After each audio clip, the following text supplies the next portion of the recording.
Nakapagtala ng 187 na bagong kaso ng HIV ang South Cotabato. Base ito sa pinakahuling datos ng Office of the Provincial Health Officer o OPO mula Enero hanggang Nobyembre noong 2025. Ito ay ayon kay OPO Health Education and Promotion Officer Eldon Serame. Ayon pa kay Serame, noong November 2025 lang, nakapagtala sila ng 32 new HIV cases.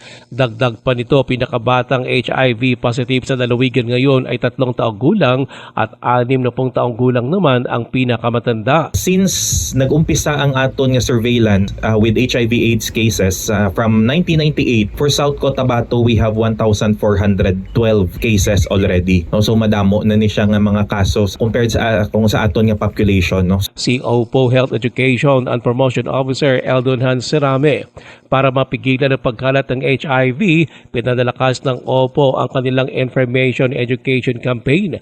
Kabilang sa mga ito ang pagsagawa ng mobile testing at pagtuturo ng sexual orientation, gender identity and gender expression o SOGI sa mga eskwelahan. Ito ay maliban pa sa libreng serbisyo ng HIV/AIDS and Core Team o HAC Clinic ng lalawigan. Ruel Osano, NDBC Bida Balita.